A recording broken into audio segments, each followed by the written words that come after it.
Балалар, бүгін біз табиғаттың ең ұлы заңдарының бірі, бүкіл әлемдік тартылыс заңымен танысамыз. Бұл заңды алғаш болып ұлы ағылшын ғалымы Исаак Ньютон ашқан.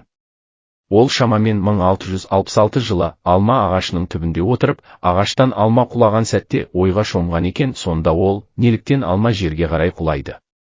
Оны не тартады?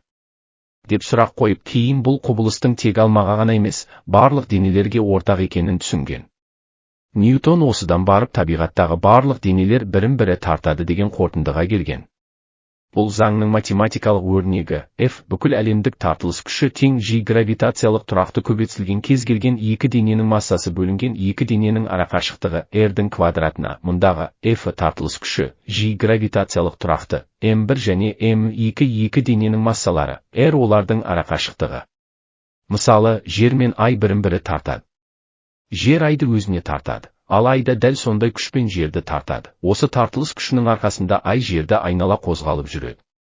Егер бұл күш болмаса, Ай ғарышқа ұшып кетер еді, ал күн жүйесіндегі барлық ғаламшарлар да дәл осындай тартылыс күшінің әсерінен күнді айналып жүреді. Күннің массасы өте үлкен болғандықтан, оның тартылысы барлық планеталарды өз орбитасында ұстап тұрады.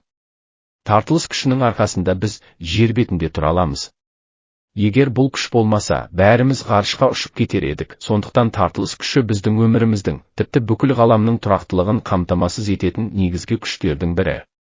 Демек, бүкіл әлемдік тартылыс заңы ғаламдағы барлық денелердің бір-бірімен байланысын түсіндіретін заң. Жер мен Айдың қозғалысы, күн жүйесінің тұрақтылығы, тіпті біздің Жерге нық басып жүруіміз осы заңның дәлелі. Ньютонның бұл жаңалығы ғылымның жаңа дәуірін бастап, кейінгі ғалымдарға ғаламның құрылысын түсінуге жол ашты.